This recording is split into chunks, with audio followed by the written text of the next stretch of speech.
Hi, everyone. Welcome to Spirit Switchboard. I am your host, Kerrilynn Shellhorn, and you are listening to us live on the United Public Radio Network, 105.3 and 107.7 New Orleans.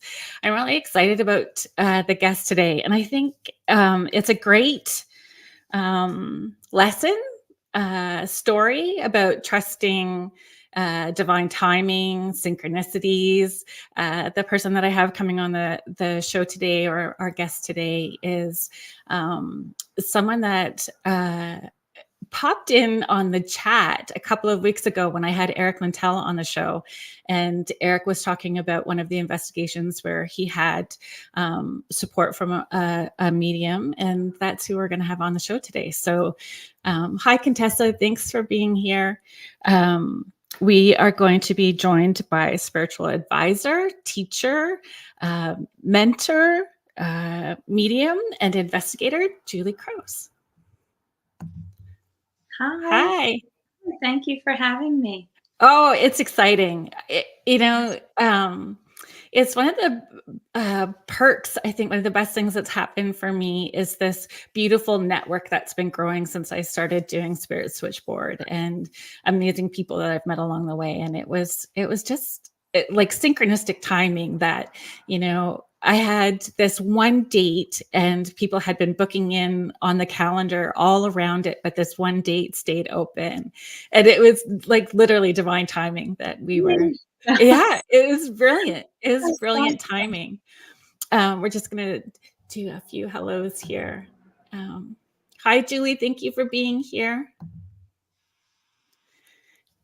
Thank you, Kathy. Hi, Michelle. Oh, hi, Heather. This is great. Thank you for joining us. Hi, Joanna. Hi, Amy. Oh my gosh, there's lots of people today. That's brilliant. Thank you so much, everybody, for being here and supporting us. Yes, hi, Kathy. Lisa. Hi, Wiz. So, we've talked a little bit. So if you've got questions tonight about spirit and intuition, don't hold back. This is, I love that you guys are all here and can be part of the conversation. It's what makes the show extra special, is everybody participating, right? I like his beard. Yeah, he is a wizard. Uh-huh. Hi, Rhiannon. Hi, Kim. Oh, Lisa, I'm sorry I missed you up here. Hi, Howie. So Howie has a network called the Rift Nation and does a show on Sundays called the Orion Effect as well. Oh, that sounds cool. Yeah, it's brilliant. I forget the date. I'm going to be on the show early March, I believe. Oh, please tell me. I want to tune in. Thank you. Hi, Lily. Oh, Kathy, this is great. So we're going to get started. So we're going to come back to this for you as well, too. This is something that we can come back to. Hi, Sandra. We had a little chat before we started the live and talking about being intuitive as children, and sort of what that was like for both of us. Would you mind sharing a little bit about your background? Sure.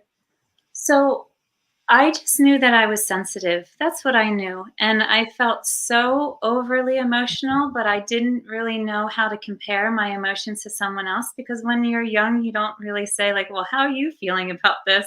Right. I felt like I felt very big feelings and they were so overwhelming for me. And now I know, hindsight is 2020, that the big emotions and how sensitive I was, it was really preparing me for my gift. But back then when I was young, I was scared in the sense of when it became dark outside and I was trying to fall asleep. I literally would be lying in bed and I would take my covers and make like a peephole out of my one bottom eye to look out, and just enough for my nose to be able to breathe, because I felt as though that there was, I know it was just energy, and it almost felt like eyes were staring at me. And like people were just staring at me while I slept, and I didn't like it. So that was really scary for me. But I also, around when I was 9 or 10 years old, I started to have dreams of loved ones on the other side. And they would come through and they would give me messages that I would, tell my parents or my loved ones. And they would say, "Really? How did you know that?" And so forth, because I was young, I wouldn't Yeah. have known, or I didn't really know the people too much, but they were so vivid, and it was like their voice was right there, and like I could touch them. And I would wake up crying, not out of sadness, out of just, it was so real. The emotion was Yeah. real, and my dreams never felt that real before. And so, yeah. And then I also really could walk into a room and sense energy of how someone was doing, or, but it was hard. I didn't know to go up to ask them, "But how are you?" Because I didn't even know how to hold space for them if they gave me an answer. So it was very Yeah. I'm growing up, very confusing. So as you got older, was there conversations with, did anybody else come forward or say, your aunt used to be this way when she was a kid, or, it usually comes from somewhere. Yes, thank you for asking that, because that's a missing piece of the puzzle here. My grandmother is an intuitive, was an intuitive. She had passed in May, but she lived in an in-law suite onto my parents' house where I had lived. And she was a professional tarot reader and dream interpreter. And Oh, wow. this was this walking earth angel, and so beautiful and soft was her energy. And she was so kind, and she would, if my parents were working, she would take care of us and all that stuff. And she would teach me a lot about crystals, about spirit, about the white light, protecting yourself. And what I later found out, and very recently, was that her grandmother had was a healer. They didn't know any other words, at Right. that time, because then that would be, my great great grandmother. So it's skipping a generation in our family, and it stays in the feminine, you know, Isn't that lineage. interesting? Yeah. So thank goodness I had her, because she really noticed when I started to have these dreams, and I would tell her, down the line, she would teach me about the white light, about, surrounding myself and Oh, keeping wow. connected with the white light. And then when I was a teenager, I would regularly go to her to tell her my dreams. And it was so interesting, because back then she would say, "Don't logically try to make sense of it. It's Right. intuitive." And so she would give me what my dreams meant, and they blew my mind. And I'm like, "How the heck did you get that out of that?" But now I do it. And I'm so Right. fortunate of her to teach me. It's all about signs and symbols, right? Does she come through for you, like when you shifted? Well, uh, when you shifted doing a regular, that doesn't sound right either. You had a previous profession. You had a different career path Yes. that you were on before doing this full time. Mhm. Maybe you can share a little bit about that, and then I'll ask that question that I was going to go with.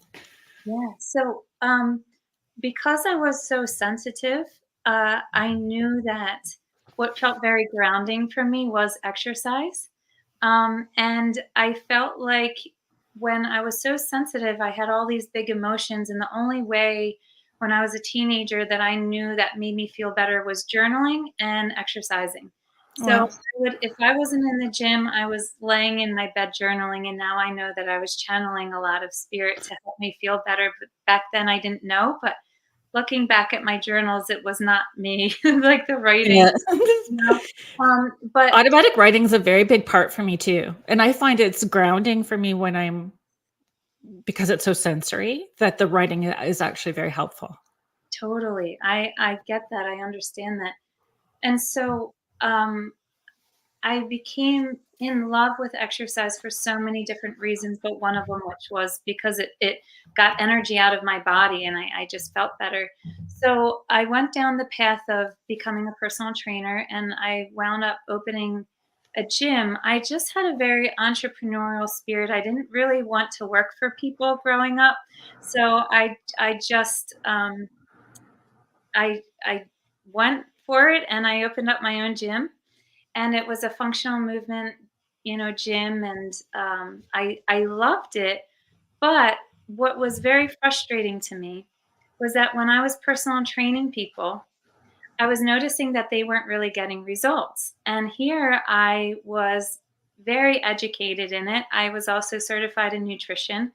And I noticed that there was a big component that was missing, which was I can tell you all day to have chicken and broccoli and walk around the block or do squats. But if you are suffering from anxiety or grief, you're not going to want to get up off of the couch and do that.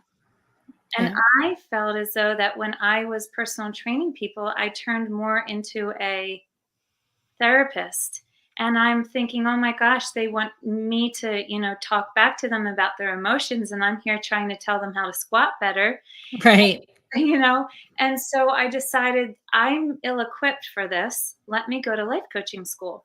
So I signed up for life coaching school, and there they taught me about the 4 pillars of well-being, and to balance them, it's emotional, mental, physical, and spiritual.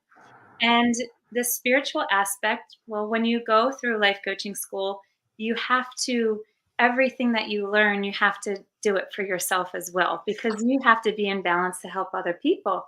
So Right. here it was bringing me back to when I was younger and all the conversations of my grandmother, because when I opened up my gym, I was just too busy for any conversations about spirit or intuition. I had pushed that totally away. And so in life coaching school, the spiritual aspect really bubbled up.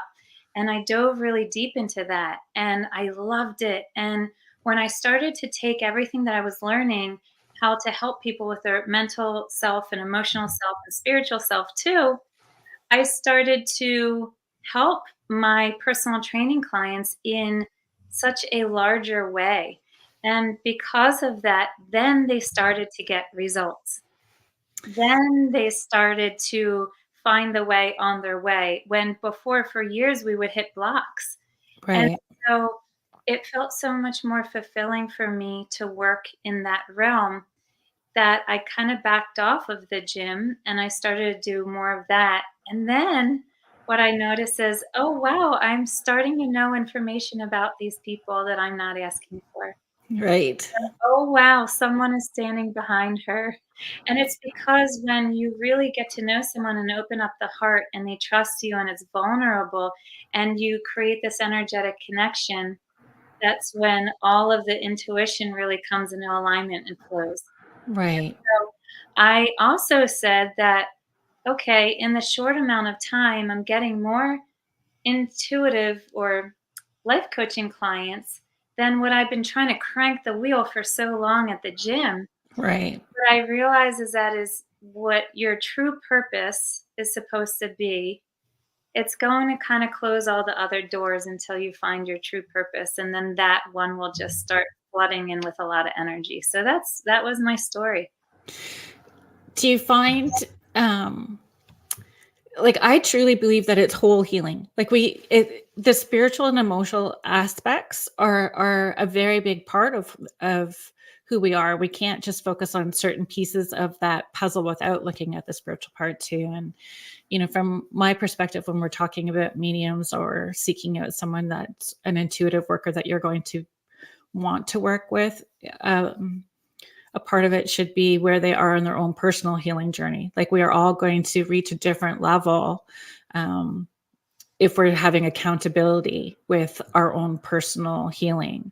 And it makes a difference between sounding like a teacher from Charlie Brown or having clarity and confidence to what that intuitive voice sounds like when you're doing your personal work. Oh, I totally agree. And I feel as though that anytime I do self-reflection or sign up for a course, it doesn't matter how much you know, you can always learn more and you can always Yeah. do better and be better for yourself. And my husband calls me a professional athlete in training when it comes to my mediumship, because every day, all day, I really dedicate a lifestyle to this because I've also noticed that if I don't drink enough water, or if I don't, get my emotions out, or if I don't eat enough sunlight, which my guides call it, which is fruits and vegetables, my readings start to um, not get bad per se, but just a little muffled compared to when I feel really crisp Mm. and I stay on top of myself. Do you, if I don't clear at the end of the day, if I don't shake it off, if I don't clear, especially if I've done a really large event, and I'm just so tired, so then I just drop into bed. The next day, I call it a psychic hangover.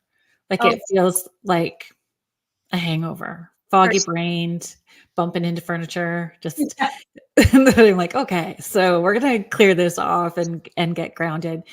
I just want to bring up a couple of questions so that we don't get too far behind. But thank you, Kendall.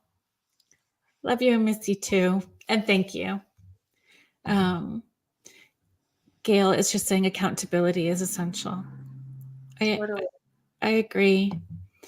Um, One of the things, just while I'm scrolling up here, because there was a couple of questions I would like to get back to.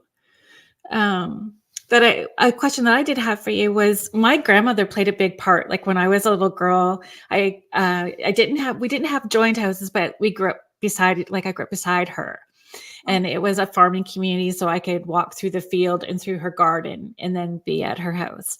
And that's where I first started seeing spirits, was in that Mhm. house. And I learned that um, my dad's grandfather, his paternal grandfather, used to use dowsing rods and read tea leaves and give readings, and so I find it very fascinating that we don't necessarily talk about it, or we didn't talk about it until my kids were born and older, but that it's such a natural part of who we are, and when we lean into it, how magical our lives are. That it really is as easy as your breath, and if you hold your breath, you can feel it disconnect, and when you relax and lean in, and a lot of it is about feeling. I'm always like, lean in and feel it, lean in and feel it. Totally. Do you read tea leaves? I'm fascinated by that, and I don't know much Oh, about it. no, I know that I've been asked a couple of times, and my best friend got me this cup, and she feels like I should be doing it, and I feel like maybe when I get the urge, I'll ask him to channel through. I'll ask my great grandpa if he could channel through and help me. But what I found was, maybe for both of us to come away with this message, is it's just about confidence. I met this beautiful medium that lives close to where I live, and we were at a psychic fair expo, which I encourage all people who are stepping into wanting to do this full time to participate in those expos. It makes you hook in fast. You have to like bump, bump, bump, move through it until you really gain that confidence, and then you can kind of move past those expos if you choose to. But this medium, she had placed like sandbox sand Hmm. on a plate, and you would clean it, brush your fingers through it, and then you'd make your handprint in the sand, and she would read your handprint. And Ooh. so I was watching her do this, and I went over and I said, "Would you show me how to do this?" And she's like, "You already know how." And I said, "What do you mean I already know how?" And she's like, "Because it's all coming from here, so it doesn't matter the tool that you use. If you ask your divine team to work with you, they're going to work through, and your signs and symbols are always going to be yours, regardless of how somebody else is going to teach you, whether it's the teacup or the sand." Or so I feel if we choose to, you and I would probably both be okay with reading tea leaves if it's something that we wanted to try. Thank you for saying that, because I've always been fascinated, and you know what? Darn it, just try, right? Yep. Just I feel like that's what it is, not holding our breath and feeling like it's beyond our capabilities. Mhm. Oh my goodness, I lost it somewhere. Somebody asked me about the third eye, and I didn't. Oh, here we go, Kathy. Now I see you. I didn't want you to feel I um, was missing this. I don't know if this is something that you would like to talk about. Sure. Yeah, sure. How do you open your third eye? So, I first believe that it's going within and doing a lot of meditating, and setting a lot of intentions. we all have the innate ability to connect and to open our third eye. We have a sixth sense about us. Every single person does. And it's just choosing to say, yes, I have this, and yes, I want to work with it. And I really think affirming my third eye is open, or I am psychic, I have intuitive abilities, and believing and trusting in that. Yeah. Because when you believe and trust in yourself, I'm just going to go ahead and say that we are a boomerang. What we put out is what we get. Yeah. So if you sit there and you say that, I'm not psychic, I'm not this, I'm not that, then you're naturally going to put up a block, right? Yeah. I So always tell those people you need to say clear, cancel, and delete. And yeah, thank you very much. yes, Yeah. that's true. Yeah, that's Yeah. the way to say it. Yeah. So first off, affirming it and every single day believing it, because you do have this gift. Everybody does. It just depends how developed it is. And then going into meditation, I really loved when I first started off. Um, Putting in on my iPhone, I would bring up YouTube and I would put in binaural beats for third eye. Mm. Binaural beats, what that is and listen with your earbuds, because it's different hertz in each ear, and they reprogram your brain waves so that it really helps open up the third eye and you to believe in yourself. The other thing that I would say is you have free will. So you can do this on your own, but you also have a whole entire spirit team there with you. So you can ask them to help you as well. Even if you don't even know who they are, you That's have a right. spirit team. So ask them, and they're waiting for you to ask. They can't really do that much until you kind of break through that veil and you say, Yeah. hey, I'm here. I really want to work with you. Can you help me open up my third eye? Can you send me messages while I'm meditating? So every day I would start meditating, even if it's for 5 minutes. You don't have to go nuts for an hour or anything like that. But Yeah. cozy, take your hair down, shake it out, wear very loose clothing so that your energy just runs up and down you, and start smaller with that. But those very small steps lead to huge, massive results, and that's Yeah. really how I started.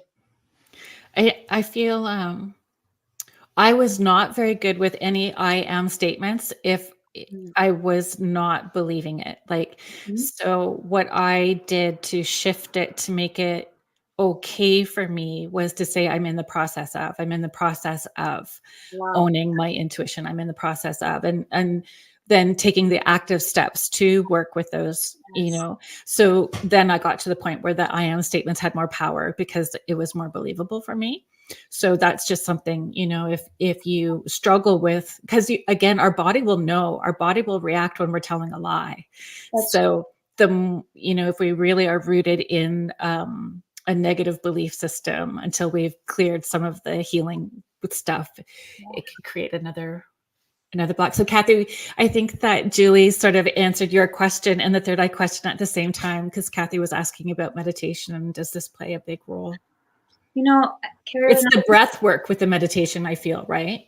yeah, breath work is huge to find alignment. And I think that you hit the nail on the head when you said, like, I am in the process of da da da da da, but you then acted on it. I think Yeah. that's huge because so many people don't follow up with the action aspect, and they then expect Yes. something to unfold and happen. And this work, while we do have this innate ability, and some people have or are born with it with a higher degree, um, I feel as though that I had to put in so much work on it, but I wanted it, you know. Yeah.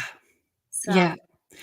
The healing aspect for me, and it was accountability in so many different ways. mm, It was accountability for all of the choices I had made out of fear and all the times I had ignored my intuition.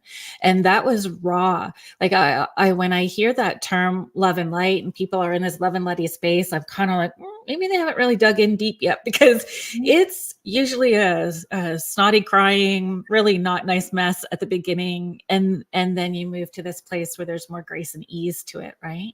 Oh, yeah, that I went through that for years. I think, Yeah, you know years, exactly. It's an epic individual journey that is a lifetime of learning. Yep, and I really had to kind of forgive myself for not for feeling like I was betraying my intuition by not listening to it, by, like, Mm, holding on to the gym for so long, or, that's just an example, but, I mean, it can all of your shadows pop up, and you need to give it medicine and bring it to the light and, love yourself through it, and, whoo, it can be a dark night of the soul. yeah, I agree. How is just asking with this, do you use this? I believe he was talking about binaural beats and meditation. If that's not correct, Howie, please correct me, to heal body cells as well during personal sessions. Um, I would be interested to know if he knows personal sessions, meaning one-on-one with me or just for myself, but for myself, um, yes, and I'm actually going through that right now. I'm working on healing my physical body a lot, but something that you can do is binaural beats for healing physical body.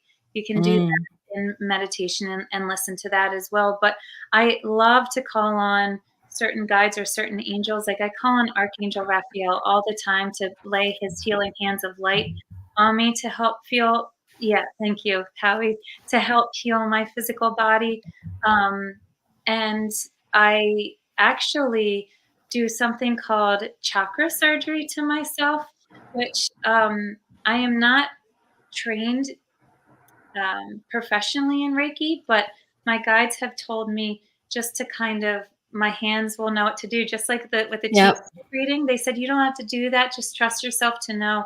And so every single wheelhouse of energy, which is your chakra centers, they are attached, connected to physical aspects, physical organs, and parts of Mhm. your body. And so I, a lot of times, I lay down and I just kind of take my hands over every chakra. Say I was working on my heart, and let's say I went through grief. I would literally, with my eyes closed, think of the heavy gunk and I would just pull it out. Sometimes it might feel like spikes, and I'll pull that out. And then I imagine Archangel Raphael or whomever to put light through my hands and to heal that spot, to fill it with health and light. Um, and And that's important. If you're taking it out, it's like emptying the garbage can. So if you want to fill it back up, so there's no room for that heavy to pop back in right away, right? Absolutely, because energy, I always say that energy is kind of hoggish. As soon as they see an open hole, they just want to jump right back in. That's right. Energy fills energy. So you always want to make sure that when you take something negative, you fill it with a positive. Exactly. How I was saying, yes, applying the energy burst through the muscles and veins from the heart through each of our limbs in a body circle and return and start over. Yes. One of the things that for me, especially when I started doing really large events, was it would really affect me physically, especially anything brain cancer, brain related would really was not good for me. Yes. And so my divine team and Archangel Michael showed that I could ask for the DNA blueprint for my healthiest body. So Yes. that's what I did was I asked Archangel Michael to download the DNA blueprint for my healthiest bodies so I could process energies with more grace and ease. And when you're doing that intuitive work, it really took about 3 days and I could feel it was like coming out of if you've been in a pool in the summer, you know Mhm. how the temperature feels different, like you're in a bathtub, but it's cool up here and warm here. So it kind of felt like that with my body. And Yes. so then when it got stuck, then I knew I had some work in that area of forgiveness or whatever it was that I needed to do. But I found that made a huge difference too. And that was like maybe 12 years into this journey. Like it wasn't something that I figured out right away, but I'm similar to you in a way. Like, I don't do what you say, but what I do is I have noticed, when the readings are really heavy, or like you said, you feel the physical sensations in oh your body yeah. as well? It's And like being inside their bodysuit. They're that's overlapped and we're one. Yeah, or like you're choking on smoke and, Yeah. that kind of Oh, stuff. yeah. A tooth is missing and I'm talking with a lisp. Yes, you take on the personalities. Yes, bits and Absolutely. bobs that I don't normally have as a girl. I Because know. Yes, yes. I get it. I Yes. totally get it. I, um, Yeah.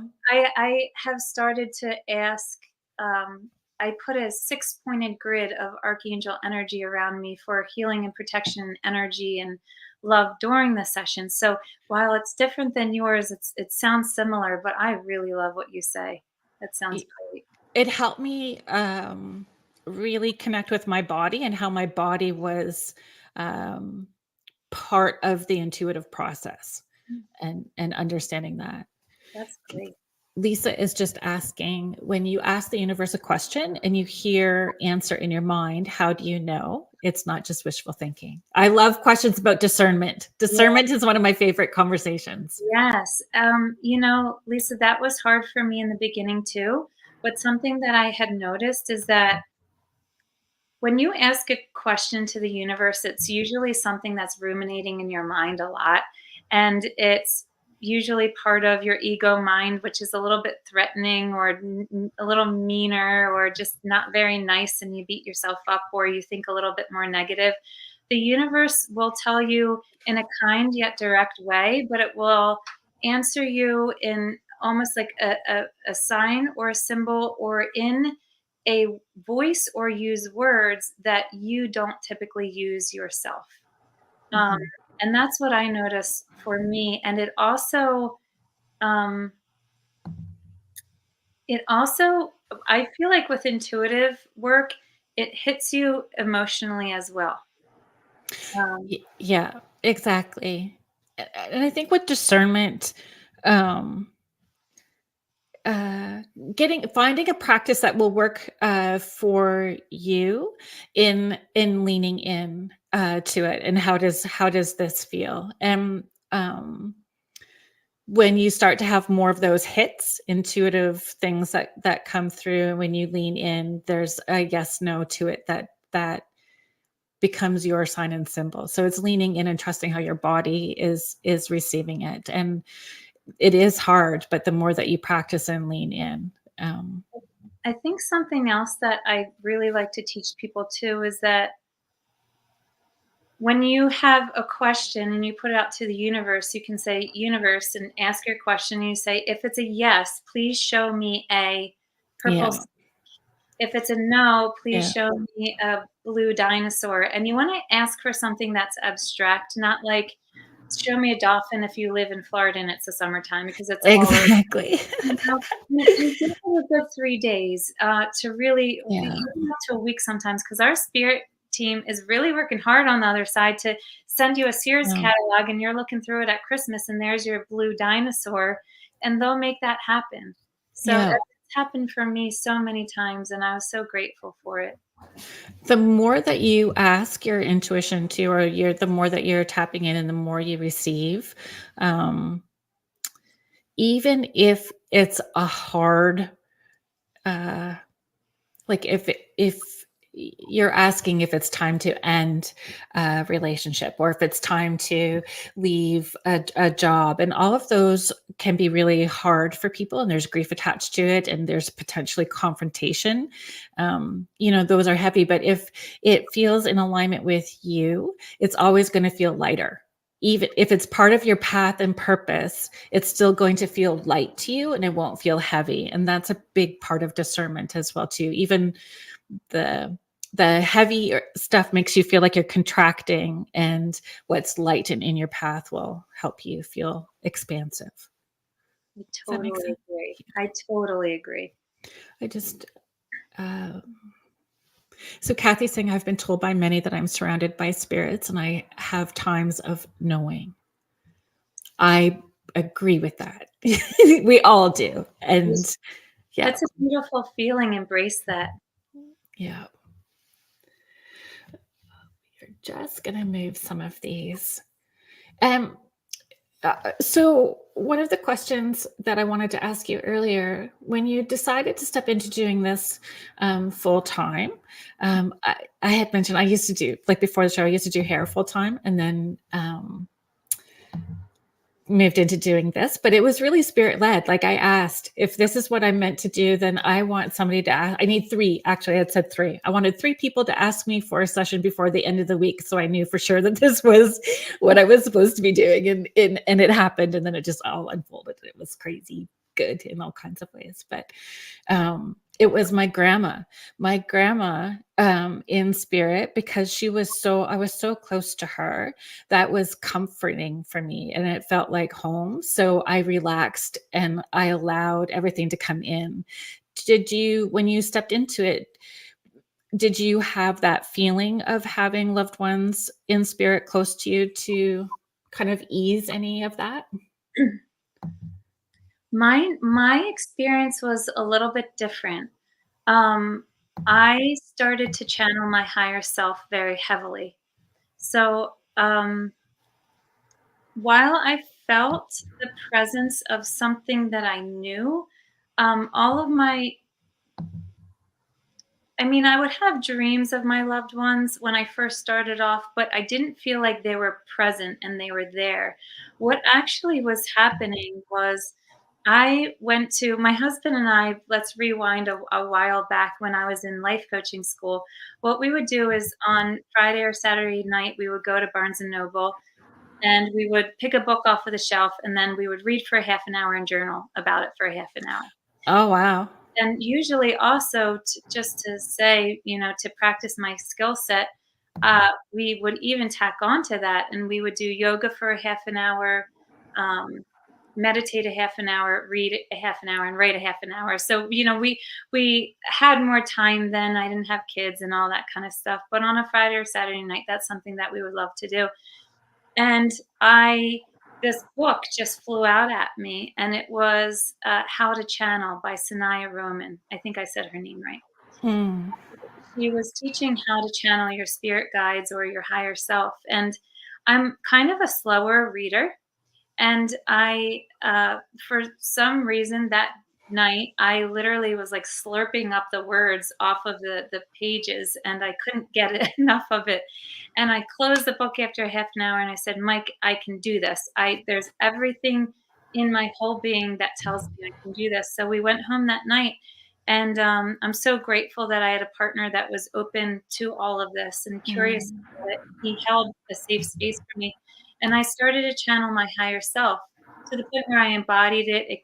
I spoke in a different voice, in a different, dialect and Right. that kind of stuff. And so when I started to give readings, it was actually channeled by my higher self. So it was mediumship readings, but it was channeled by my higher self. And that happened for a little while until I had to in order to work at the psychic fair for this world renowned psychic, I had to read for her. And when I was getting ready, my higher self wove in, interweaved, Yeah. and she says, "This is when I put up the brick wall and you have to trust in yourself." And literally, it was minutes before I was about to read for her. And she just put up a brick wall between her and I. And I said, and then that's when spirits of my loved ones really started to come in. Mm. That's the trust, right? Trust and act. Yes. And it's Yes. about being of service. It has nothing to do with us. No. Like No.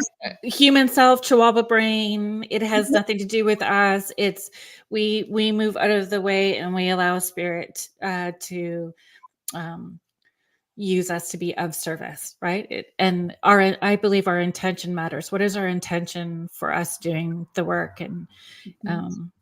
And I think that plays a big part in the clarity and the confidence that we get when we're doing it. Oh, totally. If I, in the beginning, if I felt like someone was questioning me, like in the very beginning, I could tell if I was popping in and out, and then I would just have to take a deep breath and center. Yes. Feel that it's really not you, Yeah. I sometimes, if it's a really big crowd that I'm in front of, sometimes when you have that moment where they're not putting it together or they're saying no, and I catch myself holding my breath, I put my hand right up on my heart right away, and it just reconnects me and grounds me. And I do the same thing, take that breath, and away we go. I had this older fellow when I was giving messages at a spiritualist church once, and he said, "You're like one of my favorite mediums to watch because people tell you no and you go, uh-huh, and you just keep going." And I'm like, I'm just doing what I'm told, man. Everybody else will catch up after. Yes, I know. And that I've had to tell a good amount of people that, like, okay, I know you're telling me no, or you're resisting the Mhm. message, but I I have nothing to do with this. Just please, Uh, let file the message then, and then some yeah. makes sense, and it might seep in. And usually I'll get emails later saying, Yes. And it's about all of it. It's a lesson for us in trusting our connection to spirit and our divine team. And it I don't need to be right. We don't need to be right. Um, but I do have control issues. So it is something that I still need to work on. We we Yes. we still have a little bit of that. But for the person that's receiving it, trusting and understanding what divine timing is all about, and for them to trust, right? Like there's so many bigger lessons to those moments. And divine timing is different on the other side than it is here. Their time is completely different than here. So, and that's hard to be the Yeah. mediator too of what the person in front of you wants and what they're saying. So, Yeah, because a lot of times it's like a choose your own adventure story, right? So yes, there's all these different yes, potential and outcomes, and you're leaning into each one of those to see which one feels the most lightest, because there's some that kind of feel good. And that, I think that's where people who are trying to understand their intuition at the beginning, they can feel those potential outcomes and don't lean into all the potential outcomes. right. So then they don't trust it, right? Mhm. Kathy's just asking, having a dream but realize the person in your dream has passed away, which wakes you up right away. Is this actually a visitation? So having a dream but realize, yes, the way that I feel about spirit visiting in you in dreams is that if it's light, if it's filled with light and love, and it feels like them, and it feels very emotional, and like you have that connection, and you wake up and you're like, they were right there. I felt them. That was their voice. And it was just everything. Or if they have a profound message for you, or just something of love or healing or comfort, I think that that's them. But in our dream world, a lot of times, all of our dreams really represent ourselves. So if we have a dream of a loved one who's on the other side and it's very negative, and that person is yelling at you or making you feel like crap or whatever it is, most likely it's your own projections of your what you're moving through, of your emotions coming outside of you, and it needs a face and it needs a character. So Yeah. take the form of your loved one. So I say if it feels really good, then that's a visitation. If it doesn't, Yeah. it's not a visitation. And I add to that, if you like visitations, they're light and loving, and they really never fade and go away. Like, Mm, you remember every single detail. If you wrote the details out and you stick it in your drawer and 3 months later write it again, they'll be the same all the way through. It's a different feel. And again, um, confiding in people who are like-minded, so that you don't have an outside source dampening the joy of you feeling like you've had a visitation, is very important as well too. Like it having a community that supports you is important. I agree. In your own spiritual awakening, it can feel very lonely, or you could feel weird, different, woo woo. And some people like that and want that, and some people don't. So I agree with you. Having a tribe and having someone to lean Yeah. into and trust during it is a big deal. Lily is my granddaughter's name too. It's beautiful. That's beautiful. So Lily, it's just saying, I remember seeing spirits as a child, and to this day, I remember the interactions like it was yesterday. There has always been activity around me. I still feel that energy every time I walk into my childhood home. Is this just my mind playing tricks on me, or should I trust the energy? I would trust the energy, especially if every time you walk into the same place, something kicks up again. I Yeah. think that there's something there, and I would lean into it and I would trust it. And even next time you go, you can talk to it and say hi. I always say talk to energy. Yeah. Even inside your mind, you don't have to say it out loud, but just hi, and see if there's Yeah. anything that comes up. And even your house. Like, I talk to my house. Your house has a heartbeat, It 100%. does. Yeah. Yes, it does. Yes. Like, and we're contributing to it, right? Um, Yes. we are contributing into it. Mhm. Um, Sherilyn is just asking, is it true that a baby's soul could be seen as an older soul? I went to a medium and she said, my son is not a baby, he's an older man. And this made me confused. So what I think about this is more so I could take it in a couple of different ways, but a lot of times so my son Wesley, he's an old soul. And what I mean by that is he's been reincarnated many, many times, and he's in his path of his soul's journey is very high up there. I'm not saying it's enlightened, but it's Yeah. very high up there. And so she may just mean that this baby has a very older, wise soul who's been reincarnated a lot, and he has lessons to teach people. He has a lot of lessons, and he may be the teacher to you or to other people. So I do feel that way. I do also, I don't know if you want to get into walk-ins and all that kind of stuff, that does exist, but I don't really think that that's what she was saying. Yeah. I don't think that. Yeah. And if you were, yeah, we don't need to add to confusion. Keep it Yeah. simple. Yep. Keep it Totally. simple. Um, and those, and I find too, the ones that get called like an older soul, whether, yeah, it doesn't matter gender, but those souls that come in as an older soul, those are the ones that look at you and you feel like they're looking through you, like they Yes. know all of your secrets, Yes. That's but they're just they know things. mm-hmm. Oh, well, okay. So I just want to make sure that Sherilyn, that we're seeing the comments. I was wondering because she asked me to ask him for tea, but my baby was 11 months and he wouldn't want to have tea. Oh, so that he sees and knows. Yeah. So maybe that's something that we could talk about as well too. Like, what advice would you give to people when they're seeking out a medium? Like what, yeah, to ensure that they have a reading that feels positive for them. Sure. I think someone who you don't want to go to a man who seeks you first and foremost. Yeah. I don't think, that's the best, but you always want to have a heart connection with them. You just feel you may look at a picture of them or read their bio and you feel safe or it feels comfortable. You feel expansive and not contracted when you're reading about them.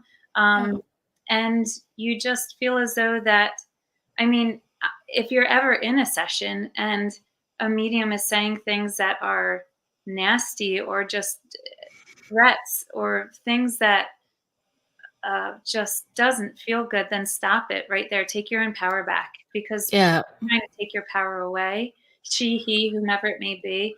But I'm just when I was starting off, I would listen to a lot of podcasts. I would read a lot of books, and I would reach out to people who had, a following.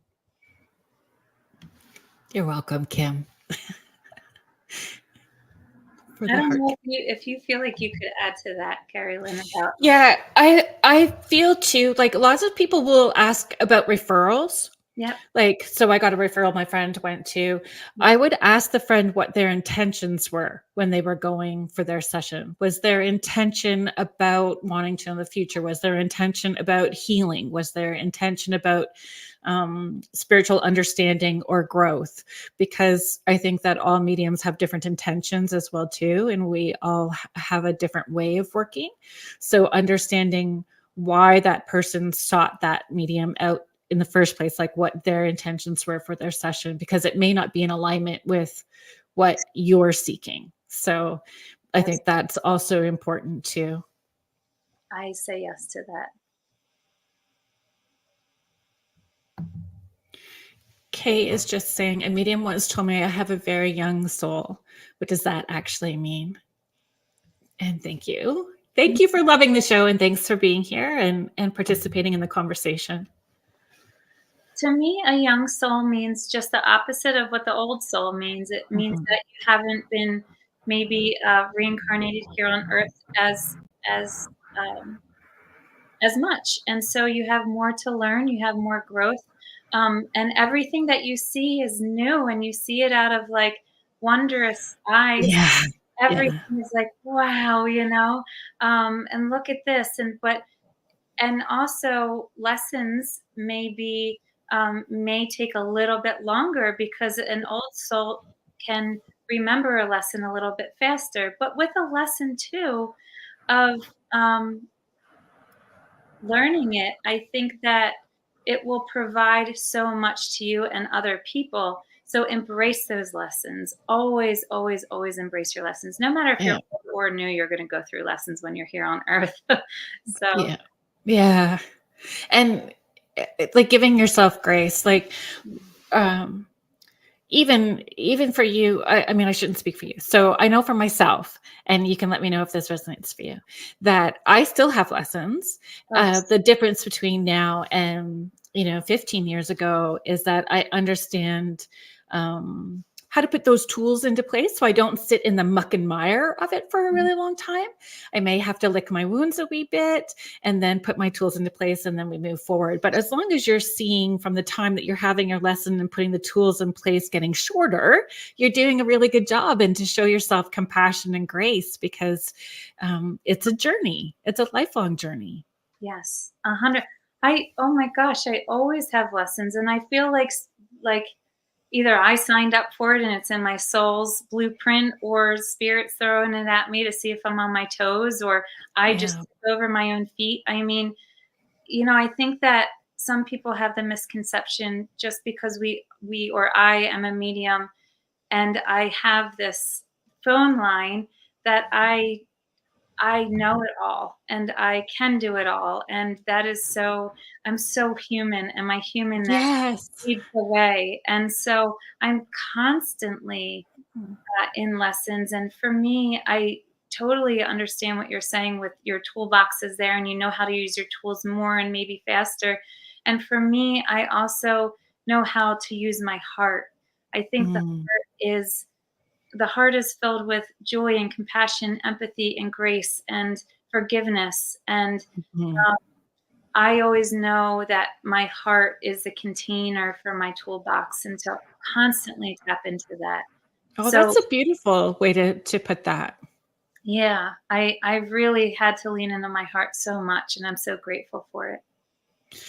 Jennifer is just sharing, I'm starting to find that too. The time is getting a bit shorter when I'm triggered. I'm Good. so proud of you. Yes. It's such a good feeling too. And the thing that I would love to say to you is stop and really pat yourself on the back. Mhm. Self-validation, internal self validation is really big in also wiping away any karmic patterns too. Um, Yeah. and Yeah. noticing that you're doing it and you're healing and you're not as triggered by trauma. Contessa's just asking, have you ever given someone a message of bad news or that something bad was going to happen? Yes, yes. Did Agreed. I like to deliver it? Not at all. It's not. Nobody wants to be right about things that are No, heavy and sad. no. Nobody wants to be right And about it. listen, I'll give you, messages like be very focused when you walk down the steps because I see you tumbling. You know, I'll see something like that, but I'll never forget this one, and I use this often because it's a big one for me. Um, this was probably in the first 2 years I was starting off. I saw a man who came to me who that spirit was telling me that he was going to have a heart attack or something about his heart, and also a father figure in his life. There was another man who was going to have heart surgery or heart attack, something like that. So that was a double whammy to say both. And I just, for me, if a message is given to me, I have to, I have a duty to tell it. I have to, and I have to do it in the most kind yet direct way. And so I told him, and he said, well, my girlfriend's father is in heart surgery as we speak. And he said, and the past 3 days, I've been having really bad pains in my heart. And I said, listen, I will pause this session, please. Like, you can get up right now, go outside your room, the room, and call your doctor and make an appointment. Or you can Yeah. just leave and go. Like, please just leave and go. And Yeah.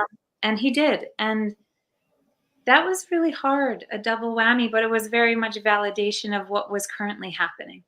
Yeah. And sometimes, like for those people who are receiving intuitive information, especially those people with dreams, like dreaming of a family member that may pass. And then, like, I know my sister has those sorts of dreams that are heavier. My sister gets a lot of like natural disasters, plane crashes, train derailments. She gets a lot of that stuff. And she's like, she just doesn't want it. It's too much emotionally. She doesn't want it. She doesn't want to know. And I keep, trying to have these conversations with her and anyone else that's listening that may have those sorts of visions or information that comes to them, that is giving you an opportunity to hold healing space. And it doesn't necessarily mean that we have to act on the information other than holding the space for emergency response people, the people who may lose their lives, the families of those people. We're just holding space, and that's what we're here to do, right? Share the gift of who we are unconditionally with the world around us, because we're all connected. And some of us have to ground that healing energy, I think.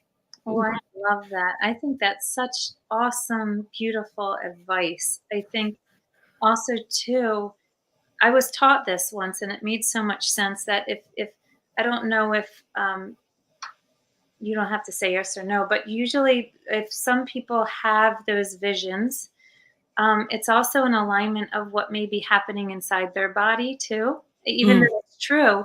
But we tend to attract the types of visions where we are settling in with our day-to-day energy. So yeah. we tend to have like migraines, and we're mad at it that we have it, or if we're struggling physically or we have anxiety or depression, we tend to kind of attract uh, um, prophecies that are in alignment. And I say Yeah. that with all due respect. So that's also a wake up call, because at one part of my journey, I was going through that too. So it was kind of like, oh, when I learned that, I said, okay, I really have to step it up and get out of this funk in this lesson, because it's Yeah. eating me up in different ways, you know? And owning your intuition doesn't mean that you need to hang a shingle on your door and start doing sessions for people. Yeah. Like it really doesn't. If you're pulled to do that, it's just going to keep coming at you until you step into it. I mean, trusting your intuition is helping you have a magical life and being more at peace with yourself and more joyful, so you can be more of service in your own way for your community, right? Totally. Um, Jennifer, I'm just going to internal validation is the hard part. It gets easier. It Mm, gets easier. self-love.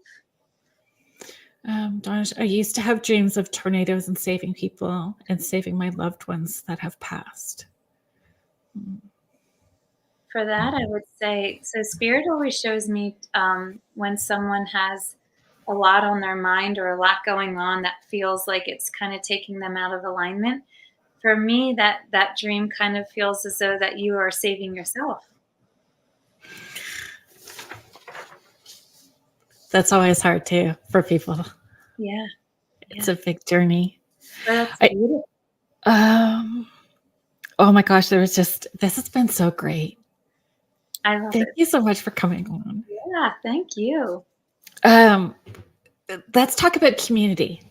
Mhm. How important is it about finding a community? Do you feel I feel like a it's like-minded community? yeah, I feel like it's everything. I think that I tend to be very, internal. I feel like not an extrovert, an introvert. I was trying to find that word. I find that I'm very introverted and um, because I felt like I was always a hermit. Like the Hermit Tarot card is my favorite card, and I'm always just trying to be in my shell because I was protecting my energy growing up. But gosh, can it get lonely? And Yeah, you don't bounce ideas off of one another, or you know, share. I loved hearing different people's stories and journeys. It's one of my favorite things. It's yeah. fascinating. I'm They're so aha moments. yes, like, I get so excited for Yeah, people, yeah, and so, um, I realized when I was giving energetic upgrades, which are my psychic and mediumship readings, that so many people would say, "Can you teach me?" or "Do you know anyone or a community?" And I would then take one-on-one mentorships, but I realized, hey, I can do this in a larger way and really yeah, connect people to make friends. And because it can be a very lonely, isolating experience, or you're afraid to tell people of your everyday life what's going on. yeah.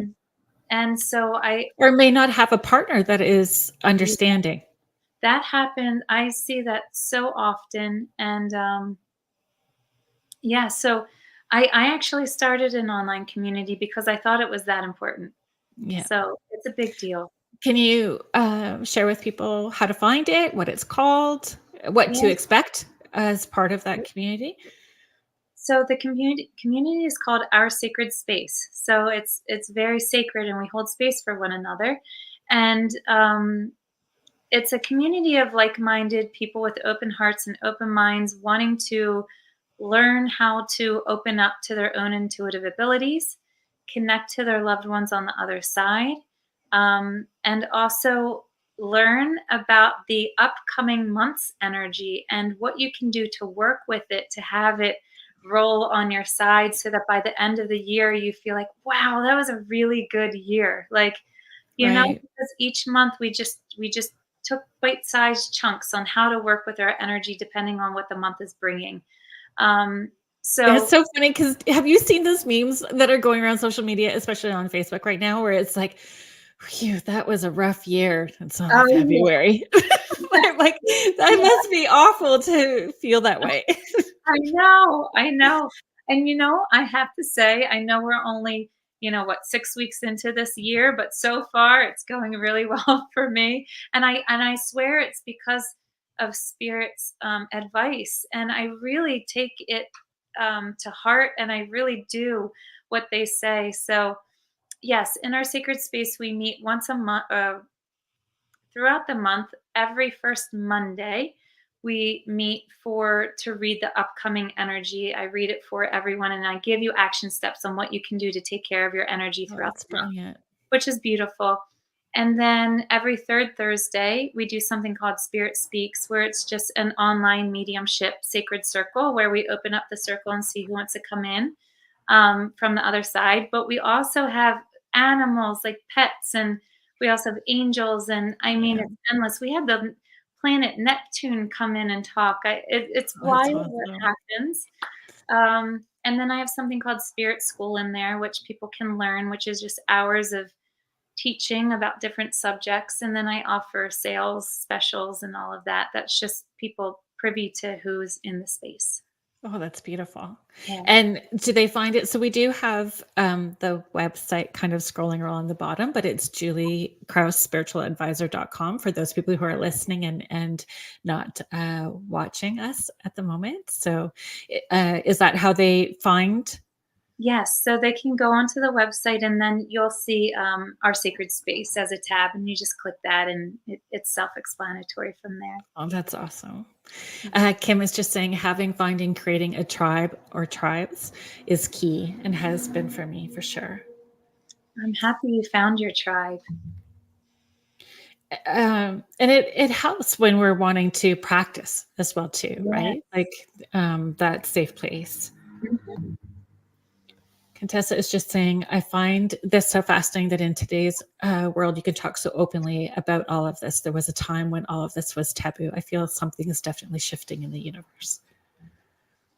Yes, I agree with you, and I think something that my spirit team has been telling me a lot is that, I've been bringing up the heart chakra because the heart is really opening, and that's more acceptance, and it's acceptance of one another, and through the heart, what I call it is the portal to all that is, meaning all that is Mm, energy and everything, and because our hearts are opening up, we have um, more information, intuitive information coming to each and every one of us. So we feel a little bit more okay talking about it because we're all feeling a slight shift within yeah. ourselves. I think it's happening in a worldwide web, not web. I was thinking like a cosmic grid over the world. I think it's hitting everybody in Yeah. some sort of a way all at once, especially this year is a big year for it, and that's amazing to me. Yeah, I agree. For those of you who are just joining us, you are listening to Spirit Switchboard. I'm your host, Kerrilynn Shellhorn, and you are listening to us live on the United Public Radio Network and the UFO Paranormal Radio Network, 105.3 and 107.7 New Orleans. And on today's today's segment, I have Julie Kraus, a spiritual advisor, teacher, mentor, investigator. You wear many different hats. So thank you for being here. Yeah, thank you. Um, so I wanted to ask you, you came into the chat when Eric Mintel was on a couple of weeks ago, and I did post on my Facebook page the video of the investigation that you did with Eric. Can you talk about the difference of what the mediumship feels like when you're doing an investigation, something like that, and what it feels like when you're doing a one-on-one session with someone? Oh, I feel like it's so different. Yeah. Um, I'll put it to you this way. I think that when I go to the investigations, I'm dealing with a different realm, a different energy, and it's more so an energy of people who have not passed on to the other side. So it's more so people that are earthbound, rather Right. than when I'm in energetic upgrades, which is my psychic and mediumship readings. I would say 99% of the time, they are on the other side. So it's a different feeling. Um, Yeah. but but the feeling is that those who have not crossed over are looking for answers. They feel unsettled a bit. They want to know more why they are there, or they're looking for someone. They're trying to solve a puzzle, you know. Yeah. And so they're just looking for that healing and love, and so And that's in different. comes that therapy session or sort Yeah. of, Mhm. idea again. Yes. So um, it's more so when I'm sitting one on one with people, their loved ones have healing for their loved one, rather than when I go into the investigation, that soul that is here needs the healing. Yeah. And for me personally, if they are um, earthbound and they haven't fully crossed over, it is thicker. The energy feels thicker. It feels almost like walking through mud. Um, Cool. yeah, it's just very, it does feel different.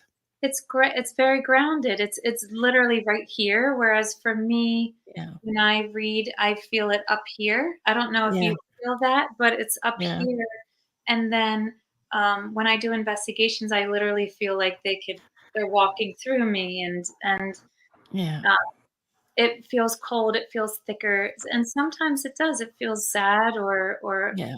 heartbroken, that sort of thing. I like doing the investigations because I love history and historical places.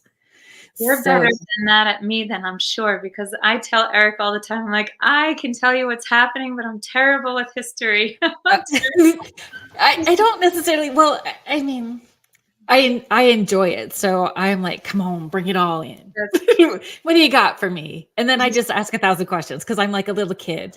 I yeah. kind of see our like our mediumship, like a little kid with a sense of wonder. I wonder what's going to happen today. I wonder, what we're going to feel or who we're going to meet or what it is. And um, I find that there's themes. I don't know. Do you find that there are themes sometimes each week or a full month? The sessions all could be coming from anywhere in the world, but the theme is the same. I agree with that. I can speak on my sessions. I haven't done as many investigations to notice too many themes. Right. Um, but yes, in sessions, oh my goodness. And I've also noticed that if I'm moving through something and there's like 20 of the same type of a theme, Yeah. maybe I should look within here, you know? Yeah. Because spirit tends to do that sometimes too, which Yeah. is interesting.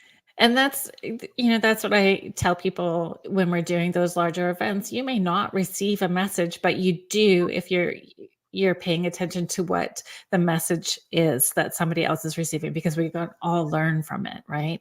And it That's may not be your person, but it was exactly what you were needing to hear in that moment. that's the best part. Julie is just asking, what was the name of the meditation you were mentioning for opening your third eye?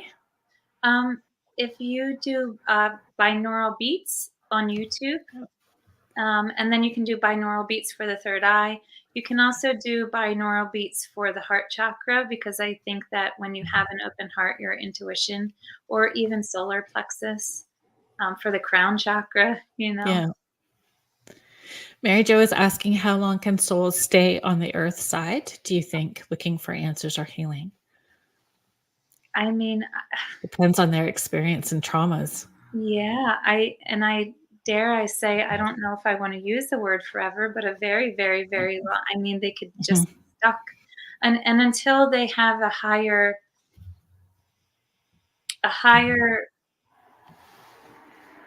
revelation, a higher thought to want something different, or Mhm. a medium like Kerrilynn or I can come in. I don't know if you do this, Kerrilynn, but I'll open up the white light for them to Yeah, come. and ask a family member that's already crossed to help meet them part way, or Mhm. Archangel Michael will help them as well too to go to the light, but they have to Yes. be willing to do it. Oh, And yeah. if we don't know if they had fear or a belief system that's also preventing them from moving into the light, if they were needing forgiveness. So there's it sometimes this is a layered, lengthy process. It gets sticky sometimes, but Yeah. when when it happens, it's the most beautiful thing ever, Mm. especially The well, air shifts, like yes. Oh, yeah. it shifts around you. Yes, so I did an investigation with Eric and Dominic. It was at the Water Wheel Tavern, and there was this woman who was s- stuck in there, I guess, earthbound, and she wanted to. Well, she didn't want to be crossed over, but she was looking for her son and her dog, and um, we had crossed her over. And as soon as we crossed her over, Dominic and I were like, the air, it wasn't as cold and it wasn't as thick. And, Mhm. actually Dominic was like, the dog, or I'm sorry, she wasn't looking for the dog was with her, my memory. But he goes, "You don't smell the dog anymore." And I was like, "And I don't feel like I'm gonna sneeze anymore." So it's wild how it happens. It is wild. Dominic is actually coming on in 2 weeks. Oh, he's awesome. He's Yeah, he's really coming great. on in 2 weeks, so I should that'll take be care of that. exciting as well too. That's cool. Kathy's just asking, do our past loved ones get tired of communicating with mediums? I'm going to say no. No. I don't think any they No. are so excited that their voice is heard on Yeah. Earthside. They are And loving it. yes, because they again, um, want us to be as joyful and as peaceful as possible so that we can be of service in the way that we are meant to. Like, Mhm. and that's why. And it doesn't matter how often you talk to them either. You could talk to them every day, all day, and it's okay. And you could have 10 family members in 10 different places Yes, talking to them all day, and it's all good. that's the coolest part of it. Yeah. Spirit is multidimensional, so Yeah. Contessa's just asking, do some deceased spirits still think they are alive or refuse to cross over? um, I would say deceased spirits think they are alive when they are earthbound. Yeah. And some 100% refuse to cross over for a handful of reasons. Um, Yeah. a lot. Um, I don't know if you want me to go into them, but they definitely do for many Yeah. reasons. Yeah. And depending on what their personalities were like here. Like Yes, some bully personalities choose to stay and then they bully spirits in the space that they're at too and hold other spirits. Like it's yep. unfortunately that's Mm, a thing. mhm. Um Yeah, one of the things I wanted to ask you to talk about was suggestions or tips um, to encourage people in having a healthy relationship with their intuition. You Mm, know, how to make it a natural part of their day, not something that they're trying to achieve from out here, that they're yeah, trying to grasp at. yes. So I think integration and embodying it is really important, and it starts off, I think, as soon as your eyes open up in the morning. So Mhm. it's really aligning yourself to more of a peaceful nature. So for me, it was hard because I have a 3 and a 5-year-old, so for a very long time, it wasn't, and it still is today. Yeah. Kid you guys, they're still jumping on my bed at 5 a.m. even if my alarm is set for 5:30. I can never really beat them. Yeah. I tend to, I'll take my time as soon as I wake up and I surround myself with the white light and I'll do either a little bit of 15, 20 minutes of yoga. I just try to center myself. I'll journal. I think when you work with your intuition, one of the largest things you can do for yourself is to release energy, Mhm. constantly release the energy. Because if you are a full trash can and the intuitive hits are coming, they're just going to come and they're going to roll off that full trash can Yeah. rather than integrate and hit you like you want it to. So constantly release, and that's through, exercise, journaling, Movement. talk therapy, movement, Yeah. however that works for you. Um, and I do a lot of affirmations of, I am psychic, I am receiving intuitive hits. I trust my intuition. That I trust is a really big deal for me. And I've noticed it helped a lot of people. But, you know, throughout the day, I constantly talk to spirit. I'm constantly talking to my spirit team, and I'm constantly making sure that my windows are open so that sun is coming in, because with Yeah. sunlight is a really big deal. If you have your curtains closed all the time and it's dark and it's, that sets it up for a certain vibration. And like I said earlier, a boomerang, what you put out is what you get back. And we want those light, beautiful, truth telling, intuitive Yeah. hits to come, you know? Um, I also eat in a way that's very in alignment of truth and of a higher vibrational frequency that helps with my intuition. I've noticed such a difference when I've shifted that. So my guides are always telling me about, they call it sunlight, which is fruits and vegetables. So, Right. I do a lot of that. Um, and I'm always stopping throughout the day, even if it's 5 minutes, just to try to realign myself, because alignment means that you're intuitively ready for anything that comes, whether it's from yourself or from your spirit team, because Yeah. we have that innate nature to know more about ourselves than even our loved ones on the other side. Yeah. And trusting like that your journey and your intuitive voice is going to be different than somebody else's. So really learning to let go of comparison, because your truth is yours, and it may not look the same for somebody else because they're on a different path, different lessons, different healing journey. Their signs and symbols are going to look different than your signs and symbols. You're unique to yourself, and honoring that. Um, Mhm. it's as much as we want to see, not everybody in the love and light community is actually a love and lighter. I know. I'm like, I know. Yes, it's true. It's true. Mhm. But So, I agree with you about the comparison. I think that's so huge. yeah, It's like, well, oh, well, that's her symbol for that. Well, I'm going to use that. And if you're already ingrained in doing your own thing, it's going to get sticky and muddled up inside you. So just yeah. keep your blinders on and believe in you. Mhm. Mm. I learned, yeah, I learned that kind of the hard way as well too, because I felt, I don't know if you felt this way, being having these intuitive gifts as a child and not necessarily taking a course, or I had a certificate that said, hey, I took this by this person, and so that makes me a little more legitimate because I did it this way. um, I needed at the beginning that validation, that outside, and then when I kept seeing like where I was doing that comparison, it was making my intuitive voice sound like the teacher from Charlie Brown. It just wasn't loud, and I didn't have that confidence. And as soon as I did put those, okay, I'm going to be in my lane, and I don't. People ask me, "Do you know so and so?" And I'm like, "Nope."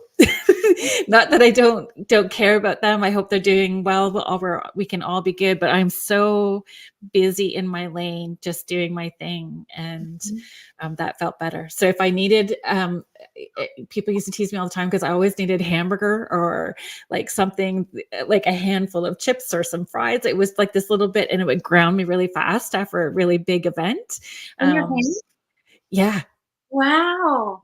yeah, it would just instant boom. And I didn't have, because normally if I'm just going through the process, sometimes it would take like 3 hours to like come down, and then I would get the cold chills really bad, and Yes. then I was kind of in that space. But if I had like a handful of chips, or just yeah, a couple of bites. A baconator was the thing. A couple of bites of a baconator. I couldn't even eat the whole thing, but I'd eat a couple of bites of this baconator, and boom, drops me really fast. And I had a lot of people judge me about that, like not so spiritual if you were like doing those things. And then I had this beautiful friend who said like she did a lot of like courses in ashrams in India, and she said they would meditate for 8 hours and then have a fried food feast Yep. after. And so then like it's really trusting your body, and it's about moderation. So if you're going past the moderation, there's emotions that aren't being dealt with and things that you need to look at. But if it's a little bit, your body is going to pull you to all of the things. You just have to trust that your intuition is giving you what you're needing.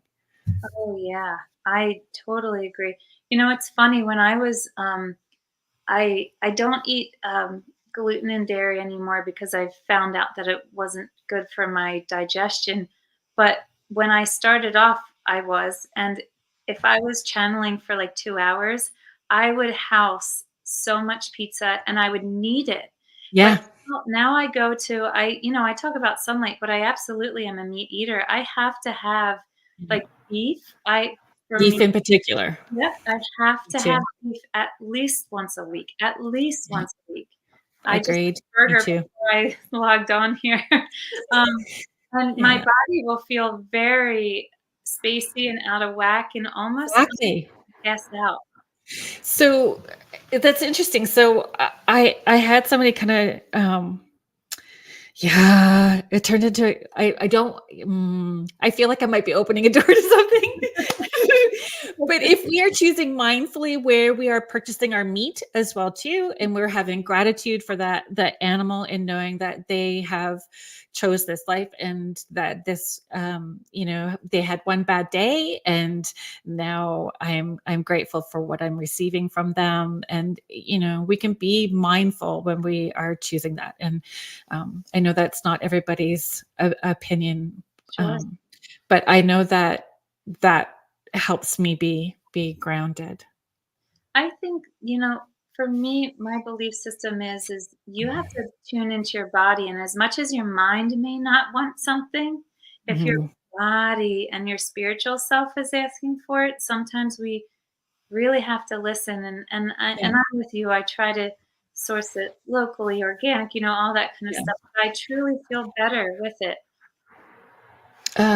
The cold chills for me, when for me when I'm working, I can feel myself pull up. So when I'm breathing in light through my crown and filling up with light before I'm doing the session, it pulls you up, and then I'm coming back down, and it's just the energetic shift, I guess is the best way to put it. So I do get a little bit of those cold chills after. Enough so that when it's a really big, or if I've done a lot, my daughter used to be able to feel the cold around me. It was a very clear shift of warm and then like another body over top of me that was very cold. She can feel I it. just got chills, actually. That's crazy. Um, Contessa's just asking, do either of you have a favorite psychic? I'm going to include medium or psychic medium you like to watch or go to. I really like Tyler Henry. I really do. I just there was something about him that was very humbling. I don't know. He's a humble person. Um, and I like, oh, what is her name? The Grateful Messenger, Denise. I don't remember her last name, but she goes by the Grateful Messenger. I've had some Mhm. readings with her, and she's really good. Um, yeah.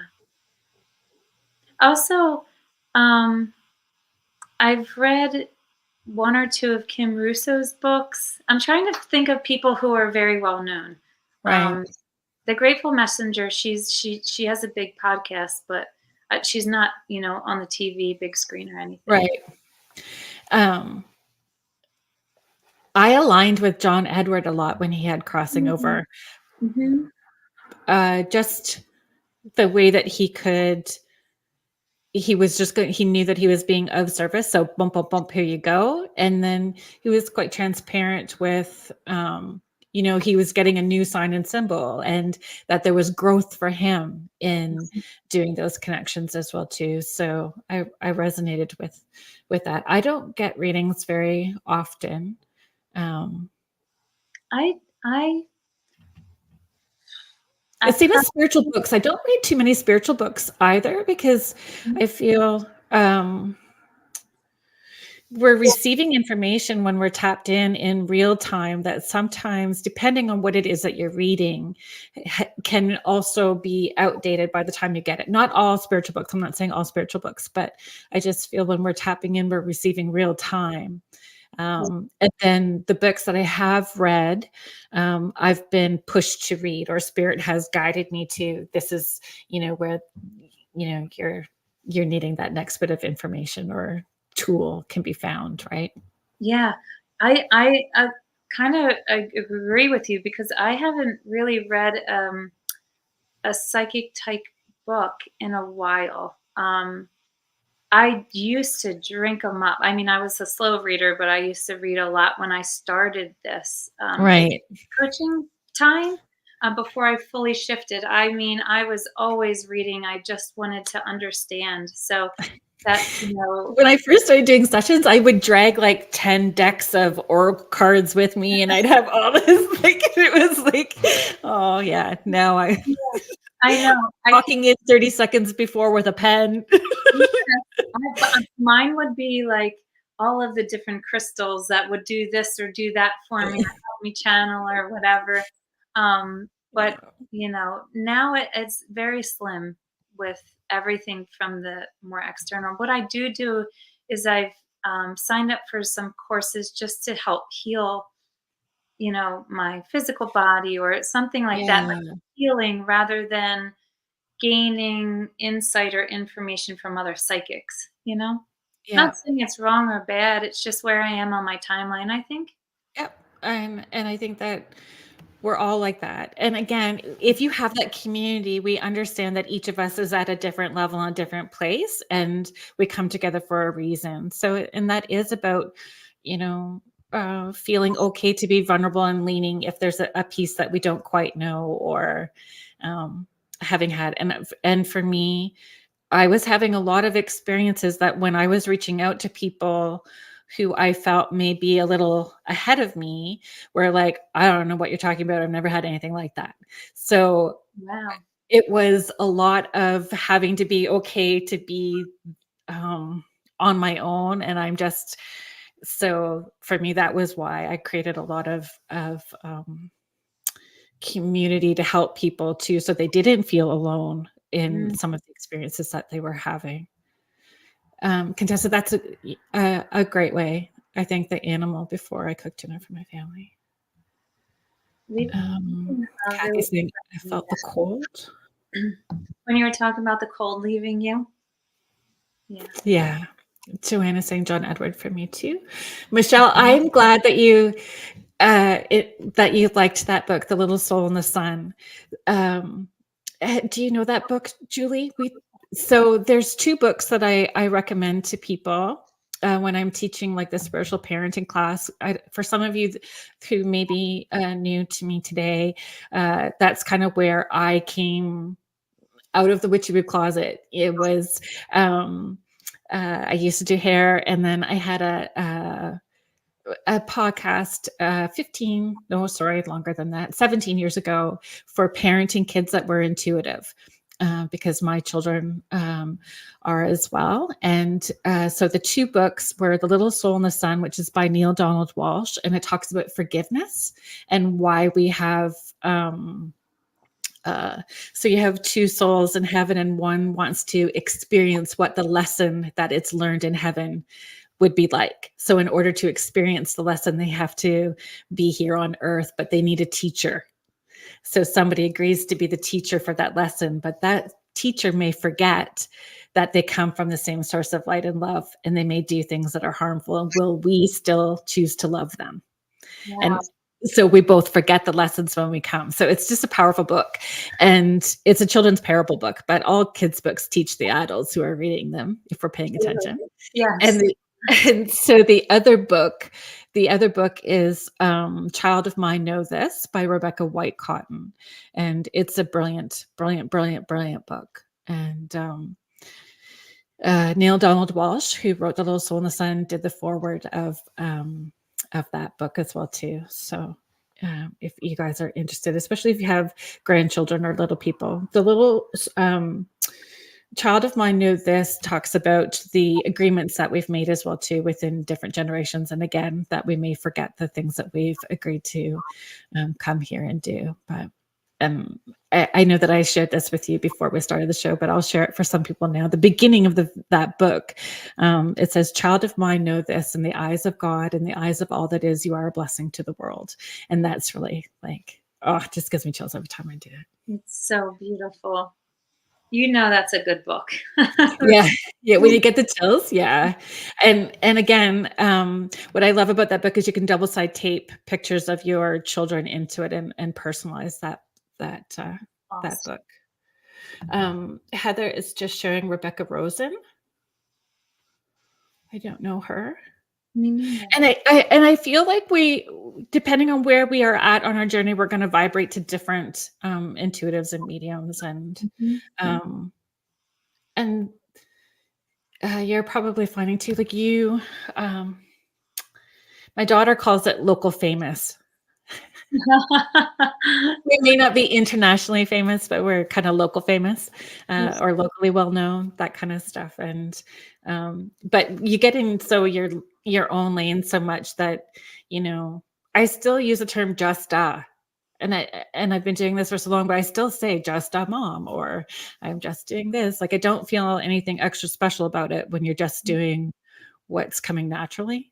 Does that make What sense? what you're doing what you know, and I Yeah. think, yeah, it's just organic in you. Oh, I think that you mentioned this before, Heather. She's a medium, amazing podcast, very instructional. I'll look her up. Hmm. And we all approach things so differently, and we receive different tools from our guides as well too, like Yes, that we're able to share. And that's so important, I think, um, is being okay that our journey is going to look a little bit different, but it adds another puzzle piece to what this person also received as a tool, and we can put it all together. yes.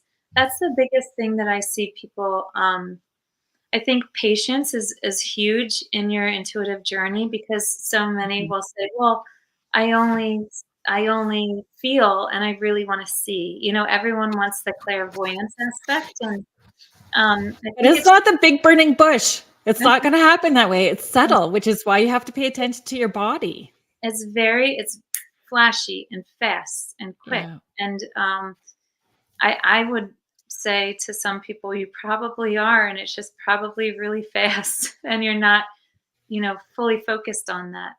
Um, Yeah. but patience is just huge with it all. Yeah. And yeah, that patience, letting go of expectations of what you think it should like and when it should be happening. And Yes. um, And I yeah, think that, divine timing is such a true thing of how and when you open up to your gifts, is because there is a lesson in all of it. So yeah, they may not give it to you all at once because they want you to pay more attention to yourself or to heal this aspect before we give you this. Or yeah, well, it's fascinating how it all unravels, and you'll be so grateful when you're finally at a certain point and can look back and say, "Ah, I get it. I get it." You know? and it takes a while because I was like you when you said that you were reading book after book. For me, it was the Course of Miracles. That is a big book. Okay, so here's where the weird thing happened for me with the Course in Miracles. We have moved a lot, and there was a lot of upheaval for Mm, my children and I at the beginning, a lot of upheaval. And I had all of our stuff in a storage unit. And so once a week we would go to this storage unit. I'd open up the doors, grab mm, out my kids' bikes, and they would like ride around the parking lot, get some energy out. mm. And I had opened it up, and like I literally had an armchair and I'd sit in the armchair and watch my kids in the parking lot ride their bikes. Oh yeah. Mhm. But I found that binder in my storage unit, and I don't know where it came from. It was a huge thick binder with A Course in Miracles, all printed out and in this binder. It wasn't mine. I didn't put it in that storage unit. I don't even know where it came from. So I was reading it, but there was no chapters.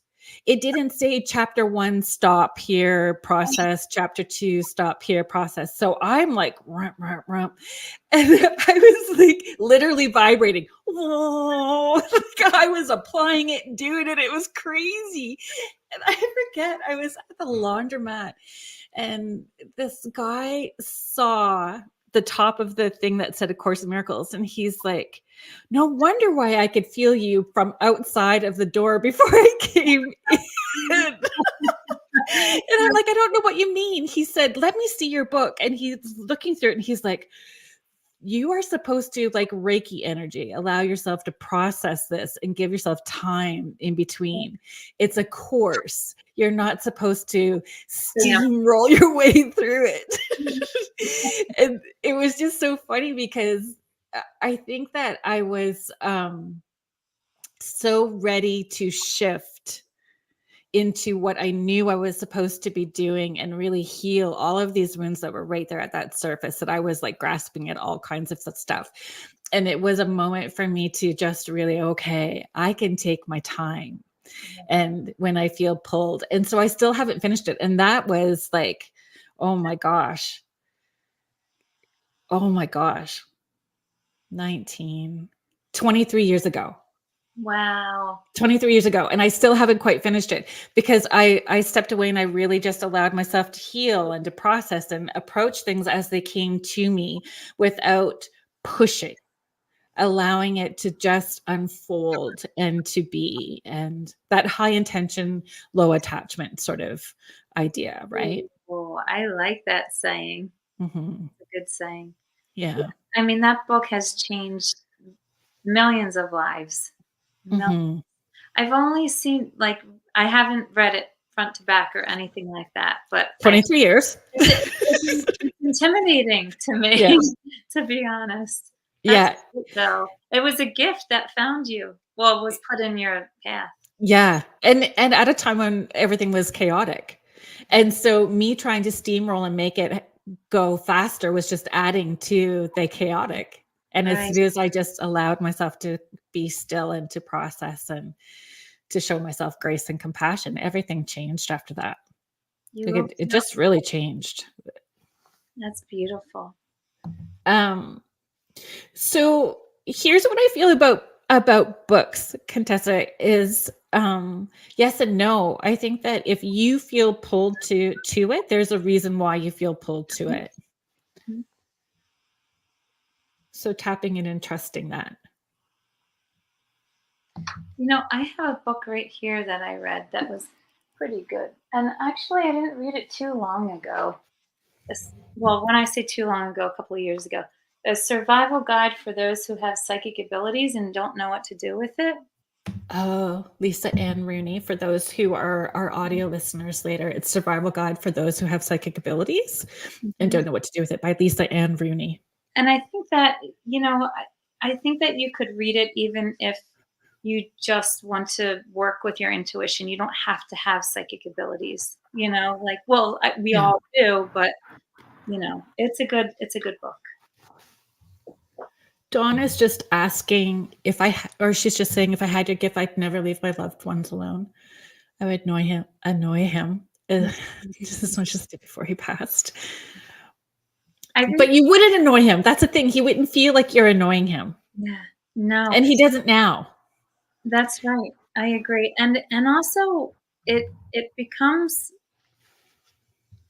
you just kind of know and feel that they're there. I mean, Mhm. like when I blow dry my hair, they're there. And it's always when you're like doing the autopilot mundane things, like Yes.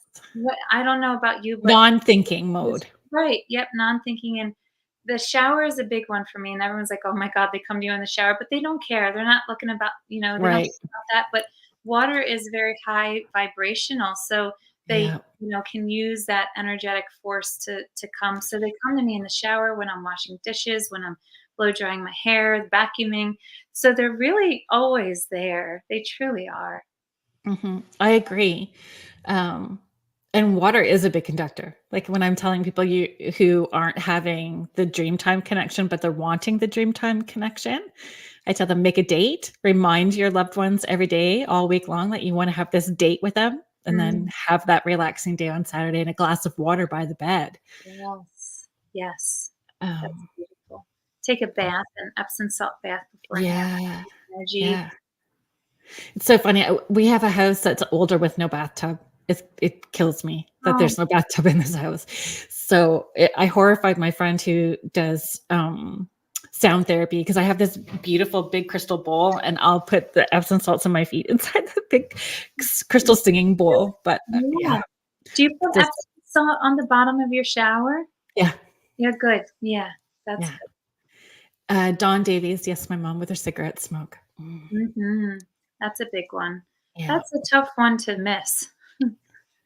I find though, so here's something, and maybe you could speak to this too. I find like cigarette smoke I almost used to gag with it. So I asked them if they could please show me in a different way. So now my nose, when you see me doing this, then you know that I'm smelling cigarette smoke. It's more like my nose gets itchy. So I know, like, if it is uncomfortable for you and how you're receiving it, you have to let them know because they want to work with you. And you will hold your breath if it's uncomfortable. And then the work will be muddied. It won't be as clear. I agree. I do pick up on his signs. Caroline told me what to look for once. That's wonderful. Great. Um,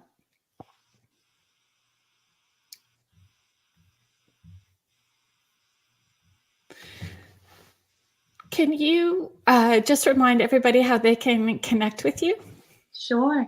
You can go to my website, which is juliekrausspiritualadvisor.com, or I just started a new Facebook page like 4 days ago, Julie Kraus Spiritual Advisor on Facebook, or on Instagram, Julie Kraus Spirit, which I started that a couple of years ago. You're brilliant on Instagram, Oh, actually. thanks. I'm like, oh my gosh, I texted my daughter and I'm like, Julie Kraus just added me to this story. Now I don't know what to do with it to make sure that I'm doing this right. And my daughter had to walk me through, this is what you do. And then it's going to put you over. I'm so not. You know, I am trying to stay up with it, but it changes. I feel like Mhm. every week or month, and man, as soon as I get something, bam, it changes.